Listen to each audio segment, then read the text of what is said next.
Jawa Barat hari ini kembali hadir menjumpai Anda Jumat 29 Juli 2022. Sejumlah informasi telah kami siapkan untuk Anda, diantaranya kasus COVID-19 kembali meningkat.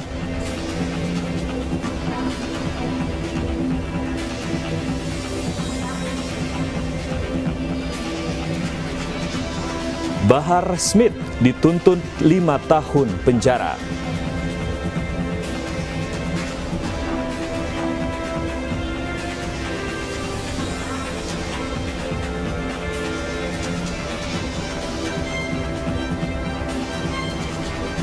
Ribuan honorer demo ke DPRD.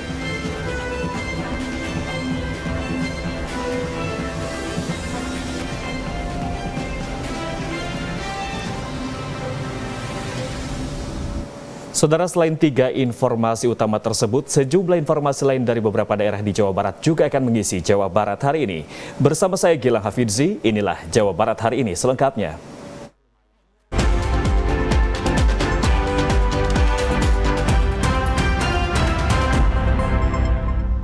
Saudara, kita awali berita pertama. Kasus COVID-19 di kota Cirebon, Jawa Barat kembali naik dengan terkonfirmasi 38 kasus aktif. Pemerintah kota Cirebon terus menggenjot kembali akselerasi vaksinasi lanjutan atau booster untuk masyarakat. Sekretaris Daerah Kota Cirebon, Agus Mulyadi, menyebut kasus COVID-19 di Kota Cirebon cenderung naik kembali dengan terkonfirmasi 38 kasus aktif. Mereka relatif bisa menjaga dengan melakukan isolasi mandiri di rumah dengan gejala ringan dan beberapa sudah sembuh. Untuk mencegah lonjakan COVID-19, pemerintah kembali menggenjot akselerasi vaksin lanjutan atau booster untuk masyarakat di Kota Cirebon. Vaksinasi booster merupakan bagian dari upaya untuk meningkatkan kembali imunitas tubuh.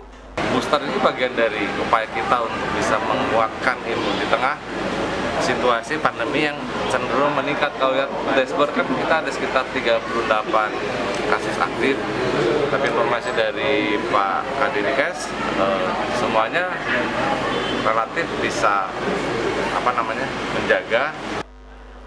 Tak hanya itu, untuk meningkatkan capaian vaksinasi booster di Kota Cirebon, Pemkot juga sedang melakukan pengkajian terhadap vaksin booster menjadi syarat wajib pada pelayanan publik yang tertuang pada instruksi Menteri Dalam Negeri. Dari Cirebon, Makmur Hamdalah, TVRI Jawa Barat melaporkan. Saudara, 5 jamaah haji yang dinyatakan terkonfirmasi COVID-19 mendapatkan pelayanan berbeda. Mereka dijemput dengan mobil khusus untuk memutus mata rantai COVID-19. Pemkab Majalengka memprioritaskan jamaah haji kloter 39 dan 11 yang terkonfirmasi COVID-19 dengan menggunakan bus berbeda saat kepulangannya ke Majalengka. Saat kepulangan kelima jamaah haji yang dinyatakan terkonfirmasi COVID-19 dengan kategori orang tanpa gejala atau OTG sempat transit di Islamic Center Majalengka untuk selanjutnya dijemput oleh mobil ambulans puskesmas di kecamatannya masing-masing. Kelima jamaah yang dinyatakan OTG dilakukan isolasi mandiri di rumahnya dan telah dilakukan pemeriksaan PCR di laboratorium Rumah Sakit Gunung Jati Cirebon. Jadi total, jadi baru kloter 11 ya, kloter 11 Majalengka yang hampir total coverage semua, total sampel, total jemaah diperiksa semua. Tapi dipantau sama Dinas Kesehatan sama Puskesmas ya untuk mengisolasi dan tidak kemudian berkomunikasi terlebih dahulu sambil menunggu nanti hasil PCR. Hasil PCR di Rumah Sakit Gunung Jati Cirebon, kelima jamaah haji OTG dinyatakan negatif COVID-19 karena hasil PCR lebih akurat. Edward Ruspendi, TVRI Jawa Barat melaporkan. Saudara, Jawa Barat hari ini akan kembali dengan informasi lainnya, diantaranya vaksinasi berhadiah minyak goreng di Subang, Jawa Barat.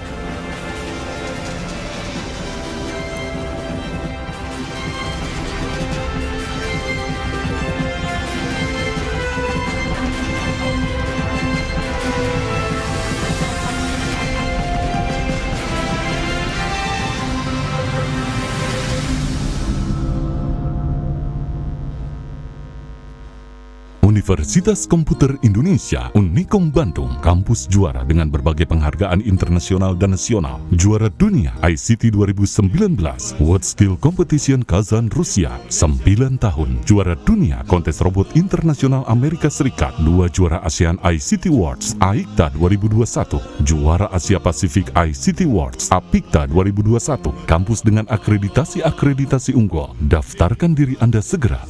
Komputer Indonesia.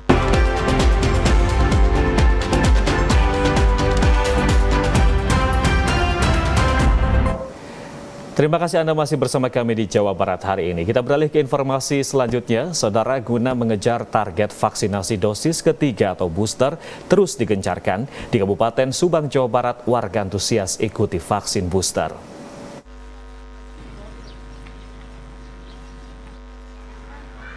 Pemerintah Kabupaten Subang, Jawa Barat terus mengencarkan vaksinasi dosis ketiga atau booster. Cara-cara menarik pun dilakukan, salah satunya memberikan hadiah bagi warga yang melakukan vaksinasi. Seperti yang dilakukan pemerintahan Desa Tanjung 3, Kecamatan Belanakan, Kabupaten Subang, yang menggelar vaksinasi booster berhadiah utama 1 liter minyak goreng. Hal ini menjadi daya tarik sehingga warga desa secara sukarela berbondong-bondong hadir untuk divaksin. Capaian vaksinasi booster di Kabupaten Subang hingga saat ini baru di angka 26%. Vaksin booster berperan penting menekan penyebaran COVID-19, memberi perlindungan jangka panjang, serta meminimalisasi dampak penularan.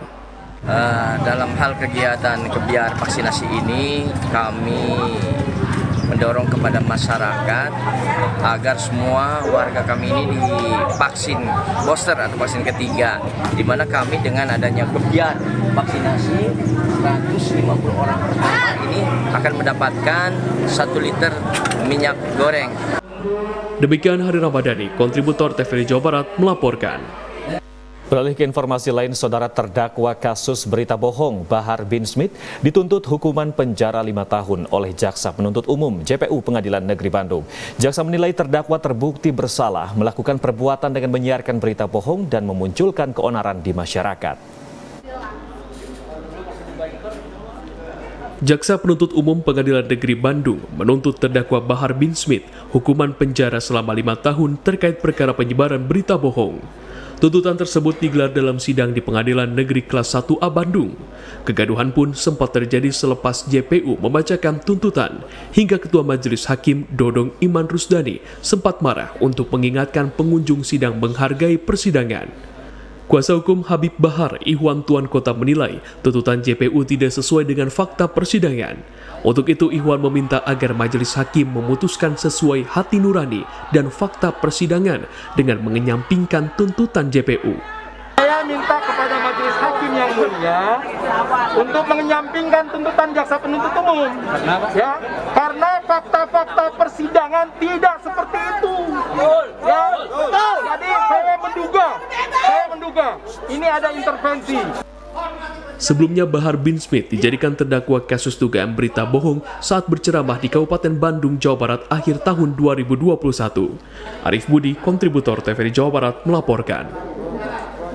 Kejaksaan Negeri Kabupaten Cirebon, Jawa Barat memeriksa 250 orang atas dugaan kasus tindak pidana korupsi pajak yang terjadi di 73 desa. Kejari menyebut kasus tersebut berpotensi merugikan uang negara hingga 2,8 miliar rupiah.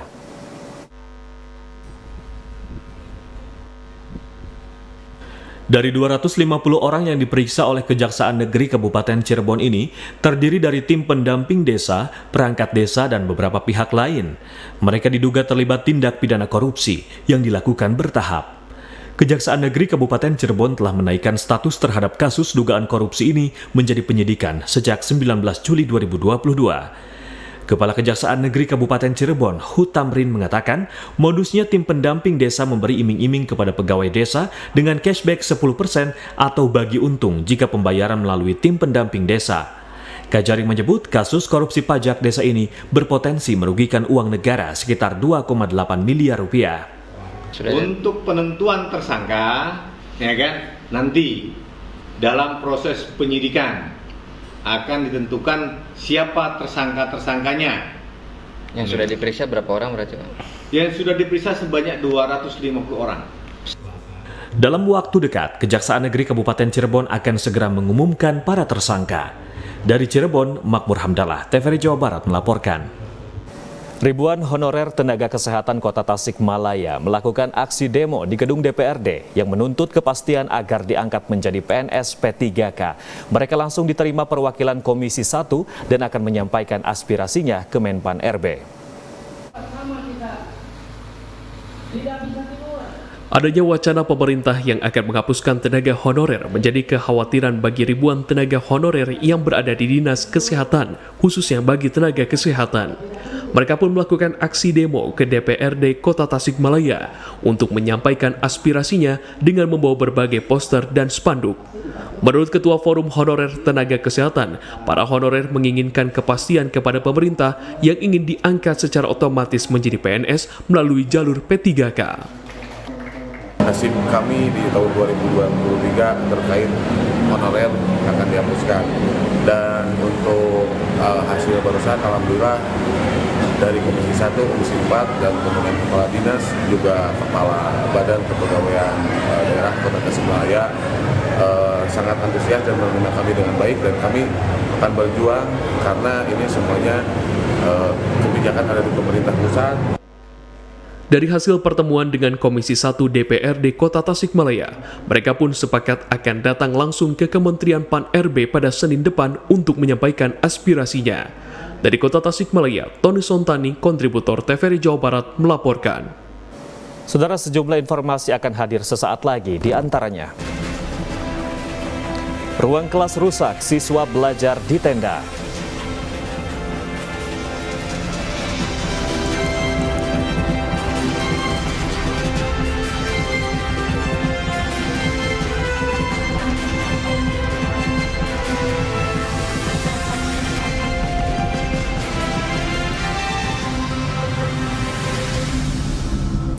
Terima kasih Anda masih bersama kami di Jawa Barat hari ini. Kita beralih ke informasi selanjutnya. Saudara, siswa sekolah dasar di Kecamatan Bojong Gambir, Kabupaten Tasikmalaya, Jawa Barat terpaksa belajar di tenda darurat akibat ruang kelas sekolah rusak berat. Meski harus belajar dengan fasilitas terbatas, namun tidak menurunkan semangat para siswa untuk tetap belajar.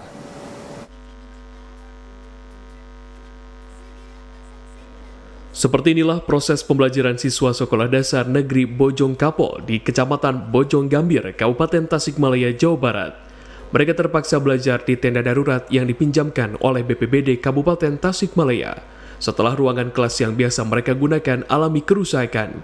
Selain beralaskan tanah dan digenangi air hujan, saat kondisi hujan, tenda darurat juga alami kebocoran sehingga mengganggu konsentrasi anak saat belajar. Menurut pihak sekolah, siswa belajar di tenda darurat ini sudah dilaksanakan sejak lama setelah ruang kelas yang biasa digunakan untuk belajar para siswa alami kerusakan akibat dihantam oleh angin kencang pada tahun 2021 lalu. Untuk khususnya SD Negeri Bojong Kapol, dikarenakan sangat pentingnya sekali supaya kegiatan KBM yang ada di SD kami belajar dengan aman, nyaman, tertib, dan berjalan dengan lancar. Dinas Pendidikan Kabupaten Tasikmalaya melalui Kepala Bidang Sekolah Dasar mengaku sudah menerima laporan.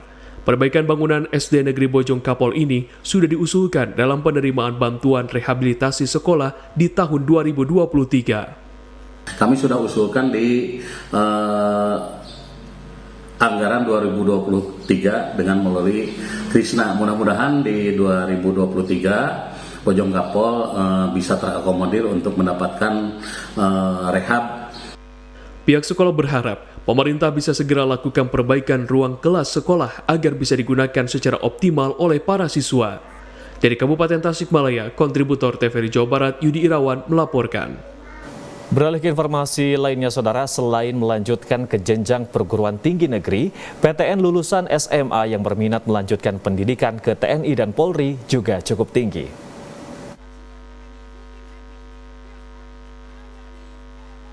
Di SMA Negeri 1 Batu Jajar misalnya, minat lulusan siswa ke pendidikan TNI dan Polri setiap tahunnya terus meningkat. Kepala Sekolah SMA Negeri 1 Batu Jajar, Syaifuddin, menyatakan, dalam pengembangan pendidikan difokuskan kepada 3 tujuan, yaitu lulusannya bisa diterima di perguruan tinggi negeri, memperbanyak lulusannya bisa diterima di pendidikan TNI dan Polri, serta lulusannya bisa diserap di dunia kerja. Menurutnya, dalam menggugah siswa untuk sekolah di pendidikan TNI dan Polri, pihak sekolah sering mendatangkan jajaran TNI dan Polri untuk memberikan sosialisasi di sekolah. SMA Batu Jajar, alhamdulillah dengan seluruh kekuatan baik itu SDM maupun daya dopang lingkungan, itu kami mencoba menselaraskan dengan visi kami yang pertama memperbanyak masuk ke perguruan tinggi negeri, yang kedua memperbanyak juga akses masuk ke TNI dan Polri, juga yang ketiga memperbanyak akses anak-anak yang terjun ke dunia kerja.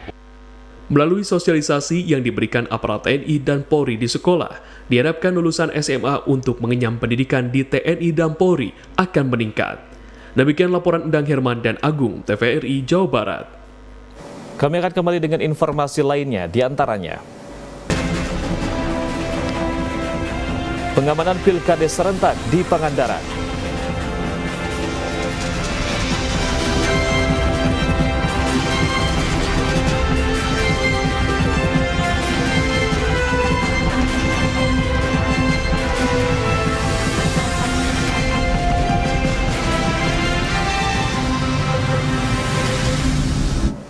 Anda kembali bersama kami di Jawa Barat hari ini yang juga dapat Anda saksikan melalui channel YouTube TVRI Jawa Barat. Saudara, kita beralih ke informasi selanjutnya. Sebanyak 17 desa yang tersebar di 10 kecamatan di Kabupaten Pangandaran menggelar Pilkades serentak. Salah satunya digelar di wilayah Kecamatan Padaherang, Kabupaten Pangandaran. Untuk di Kecamatan Padaherang, Pilkades serentak diikuti oleh 6 desa dari 4 desa yang ada di kecamatan tersebut. Ratusan warga masyarakat yang sudah memiliki hak pilih mengantri untuk menunggu giliran pencoblosan di TPS. Satu persatu warga pun mendaftar di tempat yang sudah disiapkan oleh pihak panitia. Menurut Bupati Pangandaran, Haji JJ Wiradinata, Pilkades serentak di wilayah Kabupaten Pangandaran tahun 2022 digelar di 17 desa yang tersebar di 10 wilayah kecamatan. Pilkades serentak yang gelar di 17 desa karena jabatan kepala desa sudah habis masa jabatannya. Nanti besok kita akan Pilkades dan 17 desa di 93 desa. Saya kira kita berharap berjalan lancar dan sukses, dan tentu nanti akan lahir 17 pemimpin di desanya masing-masing yang untuk menentukan pilihan rakyat apapun kondisinya. Data selesai semua didistribusikan.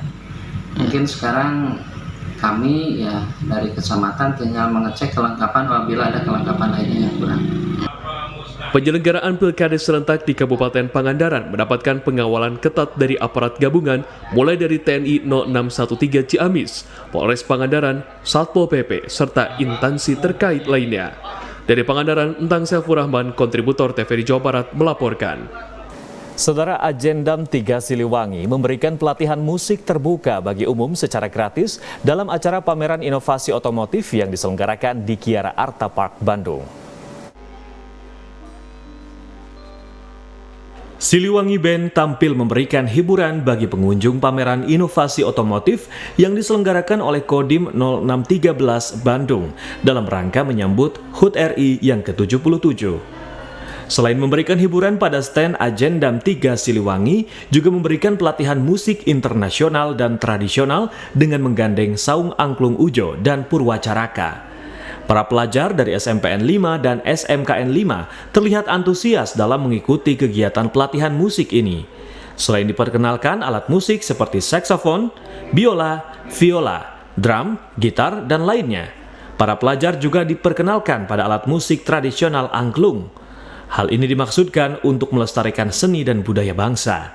Kebudayaan bangsa Indonesia dalam hal ini yang bersifat tradisional, kesenian bermusik angklung.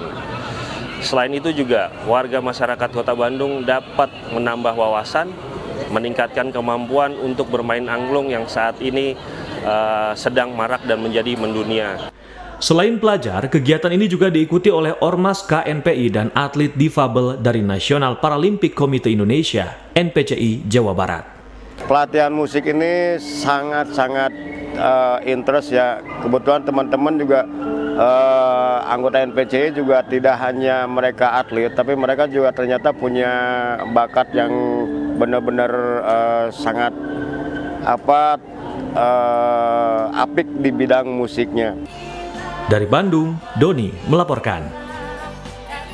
Komunitas Peduli Anak Spesial menggelar pameran tunggal yang bertajuk Silence Khutbah atau berpidato dalam kesunyian di Kota Bandung pada Kamis sore. Pameran tunggal ini menampilkan karya dari Alexander Ivan Edbert yang merupakan seorang individu spesial atau berkebutuhan khusus.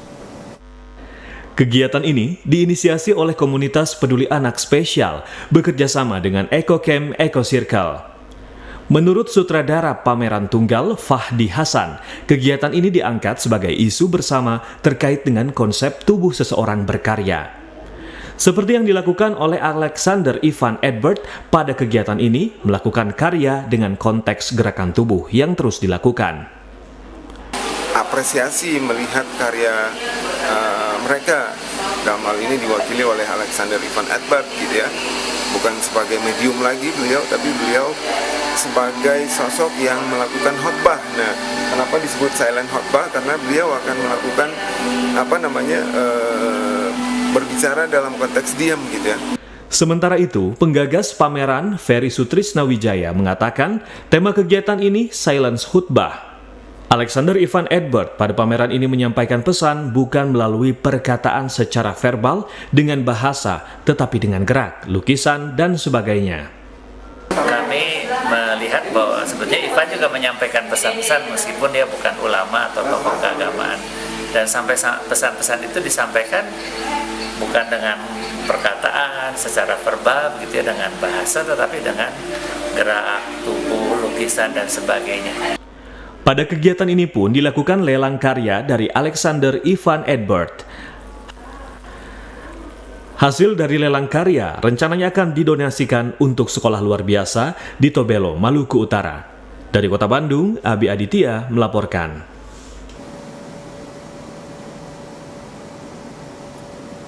Saudara, Jawa Barat hari ini akan kembali dengan informasi olahraga, di antaranya FHI Jabar target juara Asia.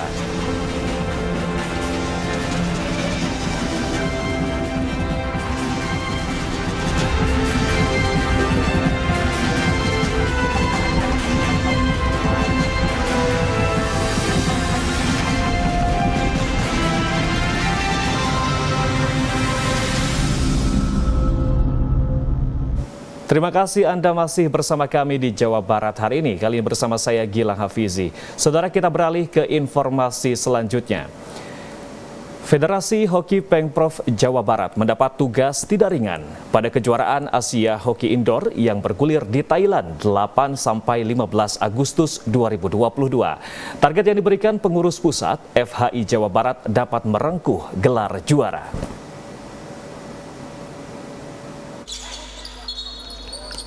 Mendominasi kekuatan timnas hoki indoor yakni 40% baik tim putra maupun putri. Federasi Hoki Indonesia FHI Jawa Barat diharapkan dapat meraih sukses di ajang kejuaraan Asia Hoki Indoor di Thailand 8 hingga 15 Agustus 2022. Saat ini, timnas hoki Indonesia tengah ditempa dalam pemusatan latihan di Sukabumi. Haji Syahrir S.E.M. Ipo selaku Ketua Umum FHI Jawa Barat saat ini diserahi tugas sebagai manajer tim menyatakan siap sekaligus bertekad membawa timnas Indonesia menjadi kampiun di Asia. Bahkan dirinya bersama pengurus FHI Jawa Barat lainnya dalam 4 tahun mendatang berupaya meningkatkan minimal mempertahankan dominasi kekuatan hoki di Indonesia. Kita melihat potensi untuk menjadi juara di Piala Asia ini besar, ya. Sehingga saya memprogramkan untuk tim yang nanti akan berangkat ke Thailand ini, ya harus membawa medali, ya, harus bawa medali. Ketua Umum Pengurus Pusat FHI, Majen TNI Budi Sulistiono mengakui dalam beberapa tahun ini kekuatan hoki nasional milik Jawa Barat. Ini diharapkan memberi dampak positif khususnya di ajang Piala Asia lusa di Thailand.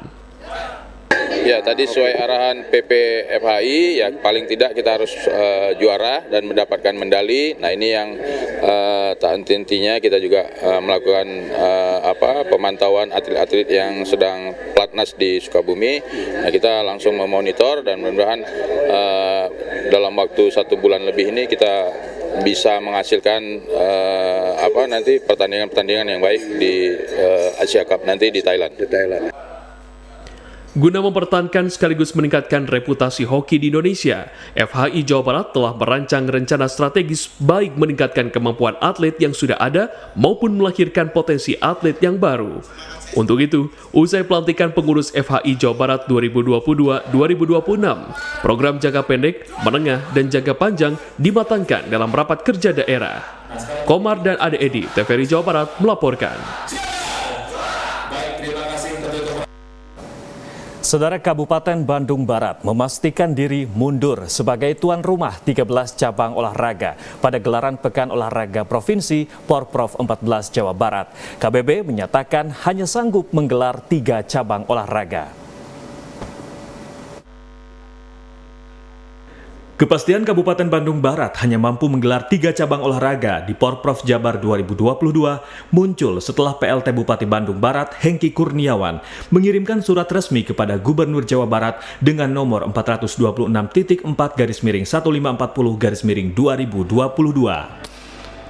Surat bertanggal 27 Juli 2022 tersebut menerangkan jika Bandung Barat hanya siap melaksanakan penyelenggaraan tuan rumah Porprov 14 Jabar sebanyak 3 cabang olahraga, yakni gulat, berkuda, equestrian, dan woodball. Dalam surat tersebut dijelaskan alasan ketidaksiapan KBB untuk menjadi tuan rumah penyelenggara 17 cabang olahraga sesuai keputusan Gubernur nomor 240/Kep133 Dispora /2022 tertanggal 25 Maret 2022. Alasan yang paling mendasar karena KBB mengalami defisit anggaran yang tidak mungkin dilakukan penambahan anggaran pada perubahan APBD KBB tahun anggaran 2022. Menanggapi hal ini, KONI Jabar beserta pengurus pusat Porprov ke-14 Jawa Barat pun langsung bergerak cepat dengan mencari lokasi pengganti venue pertandingan 13 cabang olahraga tersebut. Ketua PP Porprov Budiana mengatakan pihaknya tengah melakukan koordinasi dengan beberapa KONI kota kabupaten yang sebelumnya menyatakan kesiapan menjadi penyelenggara pertandingan. Demikian Ahmad Wirahadi melaporkan.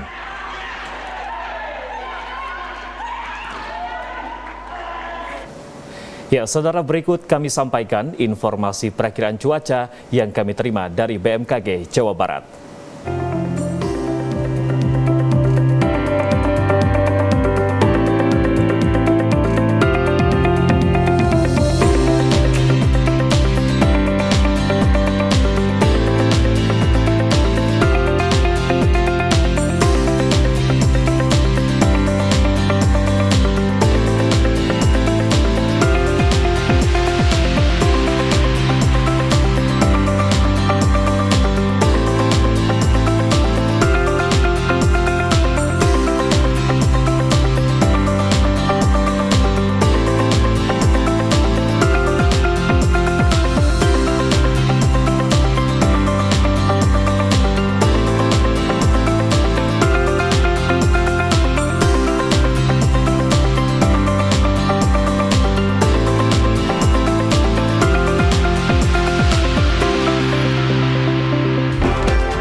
Saudara, informasi tadi menutup perjumpaan kita kali ini. Tetap patuhi protokol kesehatan dan lakukan vaksinasi. Saya Gilang Hafidzi, mewakili seluruh kerabat kerja yang bertugas, mengucapkan terima kasih atas perhatian dan kebersamaan Anda. Wassalamualaikum warahmatullahi wabarakatuh dan sampai jumpa.